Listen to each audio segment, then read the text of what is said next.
So the PlayStation Showcase happened last week, and yeah, it wasn't good. It really wasn't good at all. After waiting for nearly 2 years, the result was just mostly negative. So what happened? Well, this whole video mainly is just talking about like why I think it failed in my eyes, but I'll give a little quick review about it altogether. I just want to also point out that yes, I am an Xbox gamer, but that doesn't mean I mainly play Xbox stuff. For me, I think that's just boring. It's like you're dedicating your only one life to one console. It's like, come on, you gotta branch out a little bit, branch out differently. There's fun games on different consoles. You can't just stick strictly with this one. Like, I'm not sacrificing my children for Phil Spencer so he could bask me in this green glowing aura of Xbox. It's like, why would I do that? It's like, I'm not that dedicated of an Xbox fan. It's like, hey, if Xbox had a similar showcase like that, I'd say it's bad too. Like, that's just cringe. It's like that's why I watch a lot of different showcases, like Nintendo Direct, PlayStation Showcase, Xbox Showcase. Pretty much even developers I don't like. Like I still watch the Ubisoft Showcase because it's like, hey, there might be one game out there that might shock me. I'm like, wait a minute, they might actually make some money off of this. They won't, but I mean, it's a nice thought. So okay, overall review. 3 out of 10. Like that's just it. 3 out of 10. Like the only four games that I think just really slapped of a review was Metal Gear Solid Delta. Yes, okay, yeah, it is Delta. I was gonna say just Snake Eater remake, but no, you have to include the Delta, which is weird, but okay. Yeah, the Snake Eater remake. That actually shocked me because I wasn't really expecting that at all. So I was like, oh shit, really? But yeah, they did it. What else? Oh yeah, Alan Wake 2. You can't forget about Alan Wake 2 now. Because let me tell you, it went hard. Like it went hard with that reveal. I'm like, oh shit. Okay. I'm kind of my interest has been piqued. I have played Alan Wake Remastered and I do love the game. So I hope that like the combat can improve of it, and hopefully there's a lot more enemies to fight other than just like shadowy people.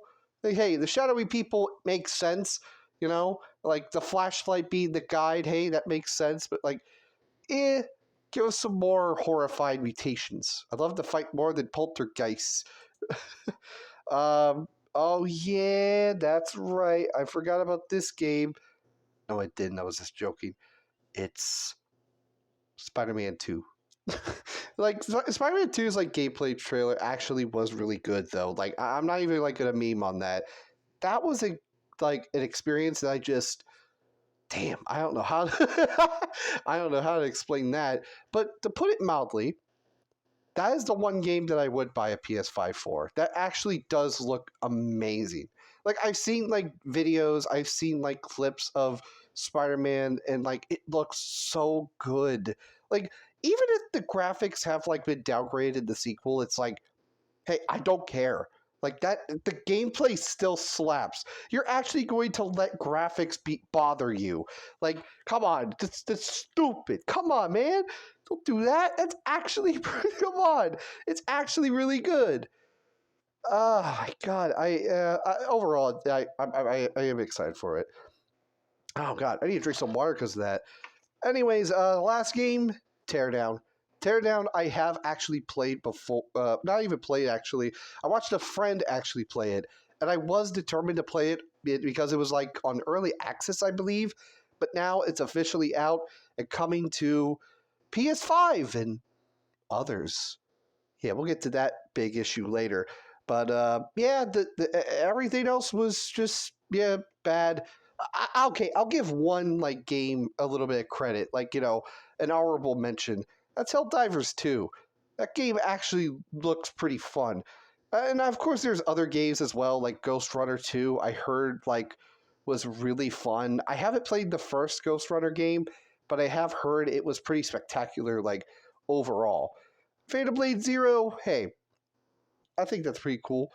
But overall, everything else just was stale. Nothing really just caught my attention. It was mainly just, trailers, which I roll my eyes at times, really. Mm. I had to drink water because, my God. Because it's just bad. I think like my throat's gonna get sore by talking about this because it's like, you know, I say it like a bunch of times. It's like to my friends, privately, but also like just in general. I just feel like that if you're gonna show a game, you better show gameplay footage. Like, come on, that gets people a little bit interested in the game. It's like, yeah, you can have all the flashy trailers you want, but you need to show gameplay in order to make it slap hard. You just do. You know, like Metal Gear Snake Solid Delta Snake Eater basically could get away with that because it's like, hey, it's a reveal of a game that already exists, and the remake has just blown everyone's mind away. So, yeah, it's like, if you're going to show off a new game, it's like, yeah, you better show off something good. And, some did, some didn't. And some games looked pretty cool, but some games didn't. And it's just, I don't know. I just feel like the showcase altogether never really had anything strong. Like they had exclusives for VR2. Yeah, PSVR2. They also have earbuds coming out, a movie that they've shown off for some reason, and uh, the Nintendo Switch knockoff. Okay, that looks ugly. I hope that that's not the final design because that honestly looks ugly as sin. Like, bro, you made the PSP. How could you screw that up that badly? make the PSP 2. That will bring everybody flooding into the market. Come on, man. You can't. It can't be it. But overall, yeah, 3 out of 10 just really wasn't that good at all. And my main issue with the showcases altogether, like it wasn't just like PlayStation, but it's also like many other showcases as well. It just feels like strictly console showcases, it's kind of an issue with them. Like, okay, I think from top to bottom, I feel like that it's, the top one is Nintendo Direct because a lot of their games do come exclusively to the Switch. Now, of course, you'll have some games that will go from, Switch to Xbox to PlayStation. You know, it's no secret that like developers usually don't want to do strictly Nintendo Switches or strictly on Xboxes or PlayStations because it's like it's more better to make more money by being more open. Like having it be that it's not just on this one console, it's on PC, it's on Xbox, it's on PlayStation. It's like it makes sense. Like it's no secret, you know?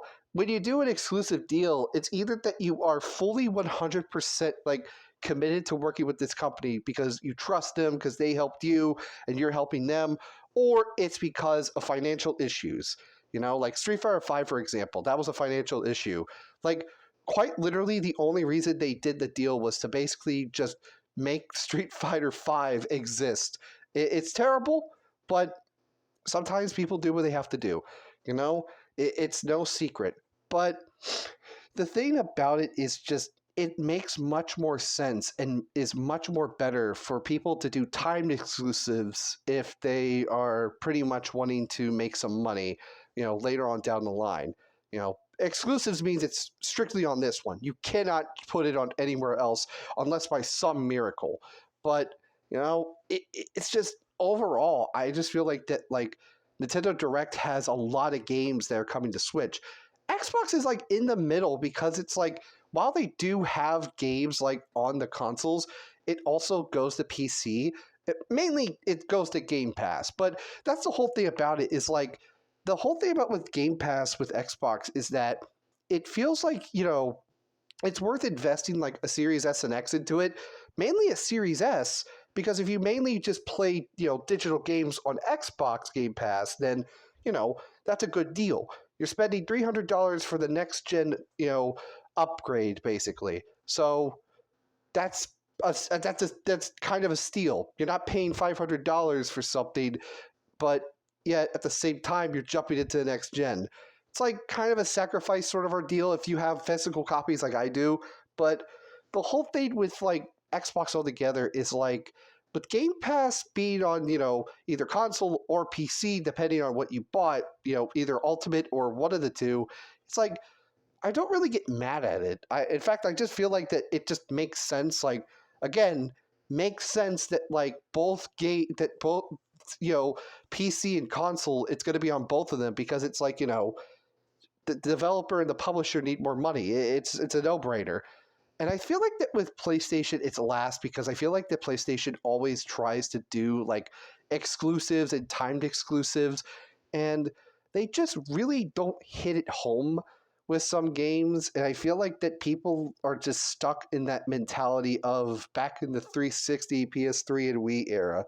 Like, I just feel like that a game should have crossplay nowadays, that a game should be finished and pretty much overall, I feel like that just buy a console that you want to buy if you feel like that this is the right purchase for you. Like the only reason I picked the Series S wasn't strictly because I'm an Xbox fan, but it was because it was cheaper and it was basically like, hey, I play mainly Game Pass games. Therefore, I'll buy the $300 when it's on like a discount, and then there we go, I got it.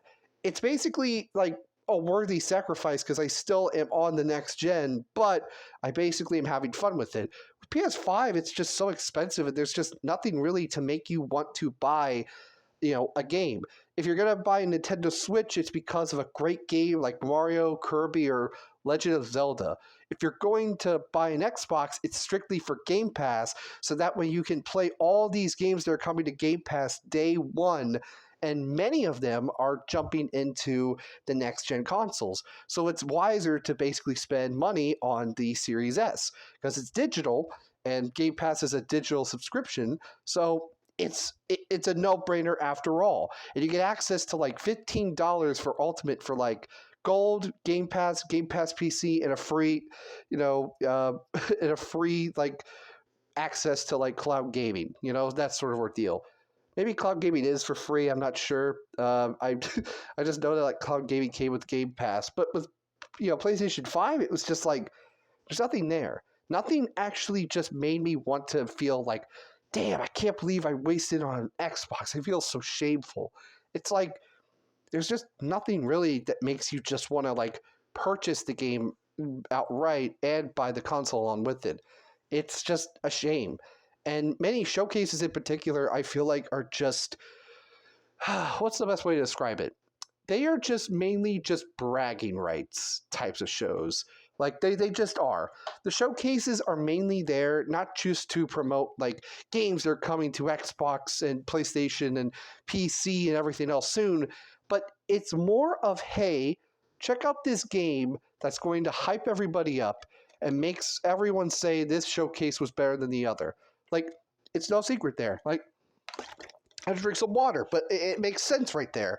Like, the whole thing about it is pretty much Metal Gear Solid Snake Eater Remake could literally have been on either Xbox or PlayStation, and it still would have been hyped up regardless. But I feel like that if Xbox does a little bit better, it's because they're showing off games that are coming exclusively to Xbox that would hype up everybody. Like maybe we'll finally get some gameplay footage of the Outer Worlds 2. Maybe like anything could happen in showcases. That's the thing that I want to say. They could literally just straight up, like no handlebars, they could just straight up say, all right, ladies and gentlemen, I know you've been wanting this. Coming to Game Pass PC only. Bloodborne. Because it's like, hey, Bloodborne on PC, everyone's been asking for that. If Death Stranding can literally get on Game Pass PC, so can Bloodborne. They can do it. I'm sure they can, and I feel like that would be funny. But honestly, like, just mainly showcases altogether, just like bragging rights. It's the same thing with Capcom. Showing off something like spectacular that people want to like show off. It's like, yeah, that makes a lot of sense. That just makes sense that like this is why they're doing this. It's just to show off like a game that will get people so excited. And I feel like with, consoles, it's just kind of like, this is mainly to make you buy a console. Nintendo Direct, this just makes you want to buy a Switch. Xbox Showcase makes you want to buy an Xbox. PlayStation makes you want to buy a PlayStation. Like, all together, I feel like that PS5 just really wasn't that attractive to begin with, and the showcase never helped like show its inner beauty. Like its outer beauty, it looks pretty cool, but inner beauty, like how well it performs, it's just nothing really helped it. And the showcase just made it look worse. So hopefully that Xbox just makes the outer and inner beauty of the Series X and X's like stand out. I really do feel sorry for PlayStation fans, and yeah, sorry. What's that smell? The sweet cringe. Oh, it sings me. It's enough to make a man base.